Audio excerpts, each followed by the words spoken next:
So, it appears I've gotten a strike. Well, hello everyone. Welcome to the channel. That last ReZero vid, well, let's just say it did pretty damn good. Excuse my terrible webcam for the video right now. I'm definitely gonna need an upgrade soon. You won't even see my face for the most part of this video, so it doesn't really matter. As for ReZero, this season can get especially confusing, especially when you take into account Subaru's like 6 deaths in a row, and then you have Subaru's visits with Echidna and all the other witches, and then you have everyone else's flashbacks, and then you have everyone else's trials, plus Subaru's trials. So let's just say it'll get a bit confusing, so hopefully this video can help. Before we actually jump into Season 2 though, I'm going to be going through my mistakes from Part 1, so if you don't really care about those and just want to jump straight into Season 2, then go to this timecode right here. So firstly, remember how I said twice that it's never brought up again how Subaru just knows about Puck? Well, turns out everyone did not just forget about that, and it is indeed brought up again in the Chibi Shorts. Secondly, when I chimed in while editing the video, I noted how it's probably normal for him to know all about spirits and spirit arts. Though in hindsight, I doubt your average Joe would know all about that, and especially not what time they fall asleep. As for my third wrong, at 7:30 I had this on the screen, even though Roswell does in fact question his lack of knowledge in the first loop. In the successful loop, Subaru already knows about Lucnica's problem, so Ross isn't too suspicious. Next, at 14:18 and in other parts of the video, with similar remarks, I say Rem's 180-degree personality change shines through. But it isn't as abrupt as I make it seem, since there is a 1-month time skip between the Algarm incident and the Return to the Capital arc. For number 5, at 15:18, I mention how Subaru and Rem gathered together allies in prep for Crush's meeting over the course of a few days. In reality though, the meeting along with the I Love Amelia moments all happened that same day. Finally, near the end of the video, I say only the witches' cult can have their bodies taken over. But I recently found out that after the anime cut away when Subaru told everyone he was capable of being possessed, they have an entire discussion about how Betelgeuse, or Petalgeuse as I'm just now discovering is his actual name, could possibly possess Subaru. Julius and everyone else end up with the conclusion that Petalgeuse could only possess people with an affinity for spirits who did not already have a contract with one. So no, it's not limited to cult members. Hopefully that's everything, but knowing how these things usually go, it probably isn't. As per last time, if I missed or messed anything up in this video, it'll be addressed in the pinned comment below. With all that out of the way, let's finally pick up where we left off in Season 1, shall we? Actually, right off the bat, we'll be skipping a single death. As everyone is riding their wagons back home, Subaru suddenly starts breathing very heavily, and asks where Rem is. That's the question though. Who's Rem? This, my friends, is Rem. While Subaru was out defeating Betelgeuse, Rem headed for Crush's manor to be healed. Before they could get too far though, 2 members of the witches' cult attacked their convoy. Not just any old cult members either. These were 2 archbishops, Regulus Corneus and Lai Batan Kaitos, representing greed and gluttony respectively. Crush loses her arm, which Felix heals later, and Rem informs the 2 about a hero in the name of Natsuki Subaru, who will one day take them down. This actually got me thinking, imagine being these 2 hearing the damn white whale was just defeated, and then just a few days later they received the news Betelgeuse was also defeated. Not only that though, only about a week after that, they find out another one of their pets, the white rabbit, was also slain, all by the same man who this blue-haired maid said would one day take them down. Wonder what they're thinking right now. Anyway, excitedly, Lai dashes to Rem and eats her name along with her memories. Right before she loses consciousness though, Rem reminisces about a future in which Subaru and her were married. For those of you that didn't know, this is actually a ReZero If story Tape wrote. I seriously gotta read those at some point.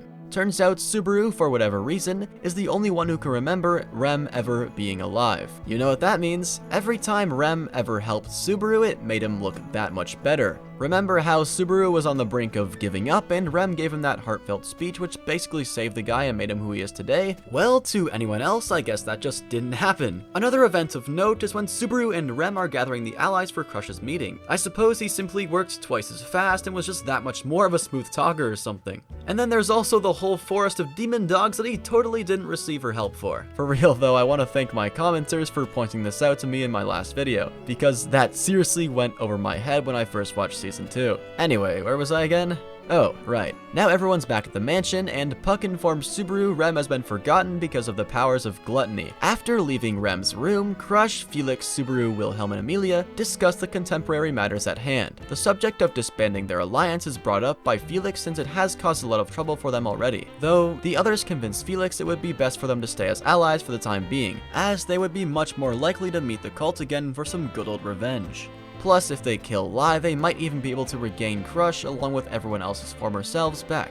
Later, Amelia insists Subaru doesn't burden himself with carrying the weight of Rem alone. Amelia's there for him now, and she wants to help him just as he helped her in the past. After a long night's rest, Felix informs Subaru before they go that since he's been working his gate overtime lately, he's gonna need to wait 2 months before attempting any magic again. They say their parting words and they're finally off. Arriving back at the village, concern projects onto the villagers' faces. Turns out the half who evacuated to the sanctuary are oddly still not back. Subaru asks Amelia where the sanctuary even is, to which Amelia replies, "I thought you knew." Oh boy. Next, the three decide to head to the mansion for clues about the sanctuary's location. Here they meet Frederica Baumann, a maid who apparently left just before Subaru came. She left for personal reasons, but now she's back. Frederick tells them where the sanctuary is, and 2 days later, they're off. On their way, Amelia notes Puck is suddenly not showing up anymore for some reason. And out of nowhere, Fred's crystal starts to glow, so Subaru yanks it off and Amelia passes out. Seconds pass, and Subaru is then teleported to somewhere off in the forest.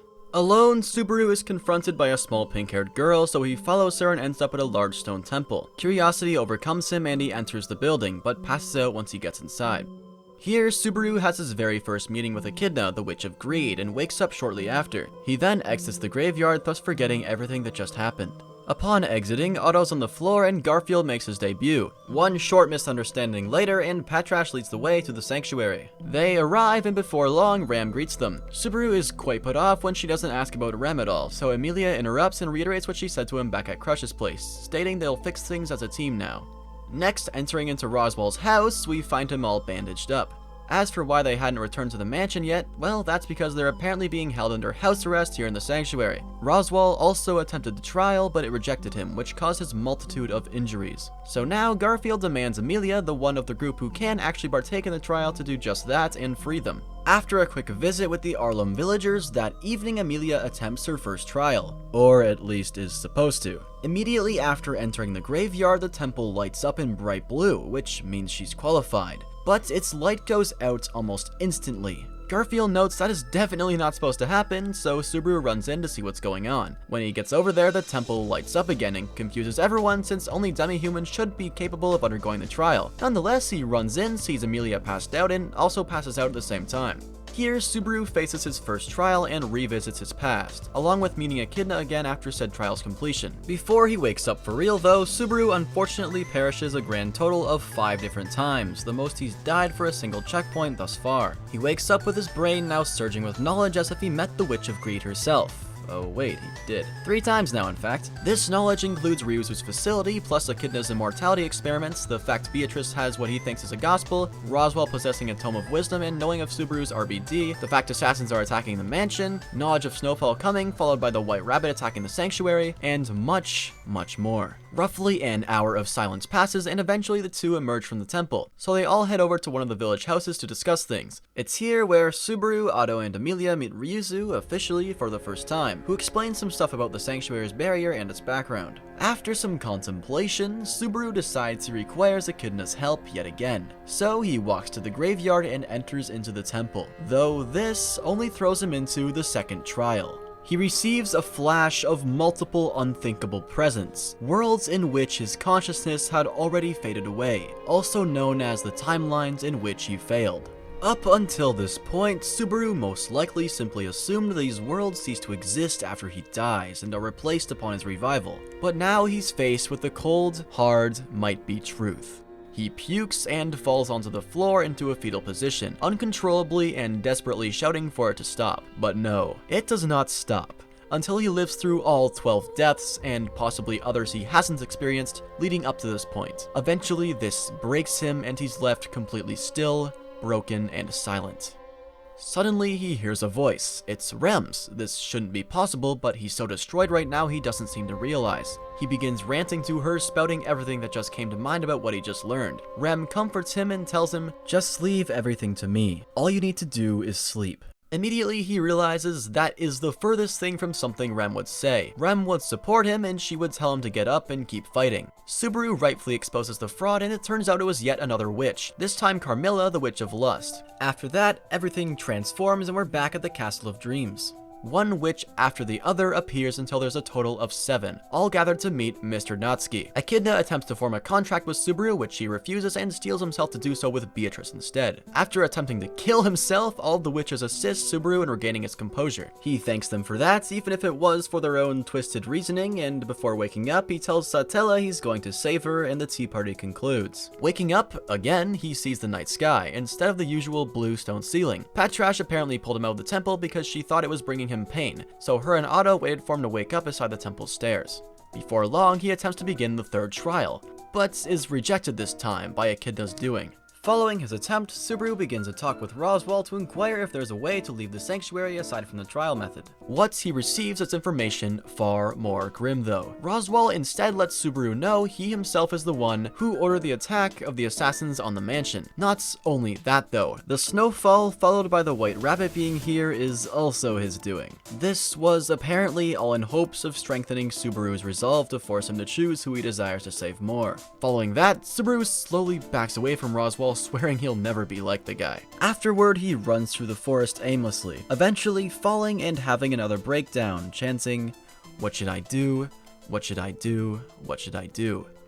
He does it a lot more than 3 times though. He continues this painful phrase all the way until morning when Otto finally finds him. They get into a short scuffle, then Otto offers to help in any way he can, because, you know, it's okay to rely on a friend once in a while. This causes Subaru to finally open up to the guy, appreciating him as a beloved friend and ally, so he explains the mansion situation. "Roswaal, let's make a bet, with my wish and yours on the line." Subaru shouts as he barges into Roswaal's room with absolute confidence brimming in his eyes.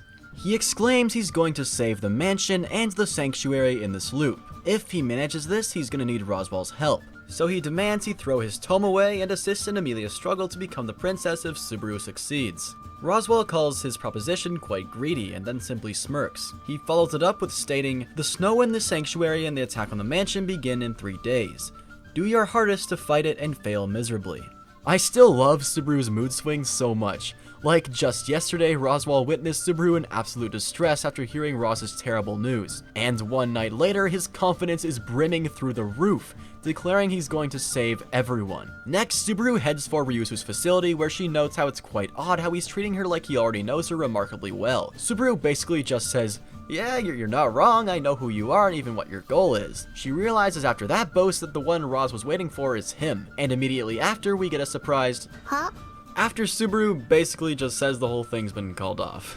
Continuing, Ryuzu explains there are multiple Ryuzu clones who take shifts, the fact they're spirits, the situation with Ryuzu Shima, and some more stuff involving Garfield and Frederica. After their conversation concludes, Sue heads to Amelia's room to see how she's doing. Good thing too, because we all know her mind is on the brink of destruction in this arc. When he arrives, he finds her under the covers next to her bed. The two share in some idle conversation until Subaru brings up if she'd be willing to tell him what she saw during her trial. She agrees after some hesitation and lets Subaru in on even more, informing him all about her past. During her explanation, she falls asleep in Subaru's arms. When Amelia wakes up, Puck is with her, and the two catch up a little until Puck suddenly breaks their contract. His crystal shatters, leaving Amelia alone in her room to confront her once forgotten memories. Later, Subaru visits Amelia again, who is still heartbroken, having lost Puck and all. So Subaru does his best to console her. She asks if he'll hold her hand and stay there until morning, and he agrees. That's at least what he said. In reality, he left for the graveyard to inscribe a bunch of love letters, good luck messages, and encouraging words on the temple's walls for when she partook in the trial once more. I should also note, Subaru, if you've forgotten, is still rejected from entering the temple, so he without a doubt went through a ton of pain to write all those messages. Amelia wakes up, again, in the middle of the night, and her face is wet with tears, with Subaru nowhere to be seen. In the morning, she appears to have vanished, so everyone commences a search party. Garfield suddenly rushes to the facility to see Shima, only to find Otto in her place to delay the inevitable force that is Garfield. Otto doesn't get very far though before he's subsequently punched out. As soon as Garfield leaves the facility, he falls into Otto's pit trap. Once Garf quickly escapes his hole, their chase commences, and just when it looks like Garf has Otto cornered, Ram appears as a much more even match. Garfield seems infuriated at this point and asks why they have so much faith in Subaru, to which Ram replies, he's weak, useless, and incompetent, but when it's do or die, he has surprisingly good timing. A man who only has good timing. That's what Barusu is. If he believes he sees an opportunity and acts on it, you know that's our only path to victory. I mean, yeah, that's fair. I suppose that would be how he appears to other people. I love it. To others, he's just that guy with perfect timing. Moving on now, Garfield transforms and enters a rage state to attack the two. Before that though, we're cutting back to Subaru. He's finally found Amelia, who had holed herself up in the graveyard hallway. She reproaches him for leaving her during the night, and they eventually get into an argument, but it ends on a good note this time. To prove his love, he gets closer for a kiss, and tells her she can move away if she doesn't want to receive it. And then, well, she doesn't dodge. Subaru tells her that with her new memories, she will certainly find a reason to believe in herself, and the two exit the temple together. Here they find themselves a bloodied and beaten Garfield, exclaiming he's gonna smash the entrance and put an end to all this. Deciding now that he wants to protect everyone around him so he doesn't suffer any more losses, Garfield transforms. Subaru next disobeys the order Felix gave him to not use his gate for 2 months, and outputs Shamak. He follows that up by stabbing him with Frederica's Pyrazine crystal, and since Puck was residing in said crystal, it causes him to return back to normal. Before long, Subaru taunts Garfield, so he punches and Subaru stands firm. And then suddenly, Subaru's sloth authority uppercuts Garf right then and there. To everyone else though, Garfield just flew the hell back out of nowhere. Looks like this took a lot out of Subaru though, as he then kneels and Garfield gets back up. Before he could actually make it to Subaru again though, Patrash comes out of nowhere and tackles him down and knocks him out. Next he wakes up in Amelia's lap, and Garf wakes up in the same position with Ram. It's night now, and Ram suggests he finally attempts the trial again, so he agrees and enters the temple. Sometime later he emerges and it turns out he's successful, and now it's Amelia's turn. After some parting words, Amelia left for her trial, and inside she found Subaru's love letters inscribed all over the temple's walls. Oh yeah, speaking of those, Garfield mentioned them to Subaru, which I suppose he forgot about. I bet for a brief moment Garf thought they were for him. During her trial, Subaru curls up in a ball, embarrassed about what Garfield saw, until the Ryuzus appear and talk about a subject that is unavoidable if you wish to liberate the sanctuary: the past of Ryuzu Meyer. Shima explains Roswell, Beatrice, Ryuzu, along with Echidna, used to live in the sanctuary several years ago. Like, we're talking 400 years ago. She went on to discuss their past. The creation of the barrier, Hector's rivalry with Echidna, Ryuzu's sacrifice, Echidna's immortality experiments, and her eventual death by Satella's hands. Outside the tomb, Subaru thanks Shima for telling him everything about her past. Then Ram, her, and the other copy leave to rest at the facility. The guys also leave as their next destination is Margrave Mathers. The four go back and forth for a while until Subaru demands he give up, but they can't seem to break through Roswell's stubborn attitude. Unfortunately, this only added more fuel to the fire. Roswell revels in his defiance and doesn't back down, so the battle rages on. Well, that's not good. Subaru's plan was to resolve things peacefully, but looks like that definitely isn't happening anymore. After they leave and now contemplating what to do next, Garfield suggests the three just head to the mansion. That's not possible though, as Garfield is half beastman, is what Subaru and Otto thought. Apparently his dad was a mixed blood and his mom was a human, so his mixed blood's too thin for the barrier to stop him. Oh my god, if only Subaru knew that sooner. In any case, they then prepare quickly, Subaru hands Ram Puck's crystal and they head onward for the mansion. After that, Ram heads for the graveyard to greet Amelia, who she sees after finally exiting the tomb in the wake of completing her first trial. Here, Ram pleads for Amelia to assume the royal throne and save Roswell from his delusions. Seconds later, Roswell actually appears and turns out he was listening in. Roz says Amelia's decision to keep walking forward is meaningless as the world will soon come to an end. She notes it sounds like he's giving up and demands he doesn't say things like that before continuing onward into the temple for the second trial. Before leaving, Roz orders Ram to stay there, but she doesn't comply. She uses her clairvoyance to pinpoint Roswell's location, the facility, in order to finally put an end to his delusions herself. Ram, completely ready to duel it out with Roswell, then brings Puck out from his crystal and their fight begins. Many minutes later, Ram declares her love for Roswell during the battle. Then, after a few more minutes with the assistance of Puck, she manages to catch him off guard, so she grabs his Tome of Wisdom and throws it into the fire. Roswell, completely enraged, delivers a seemingly fatal blow to Ram, but immediately snaps out of it and regret overcomes him. Puck then rushes off to try to delay the rabbits and stop the snow.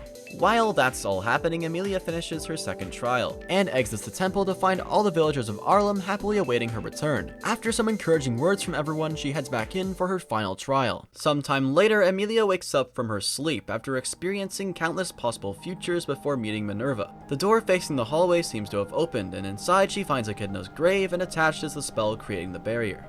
She smashes the spell to bits and dashes outside to meet everyone waiting for her.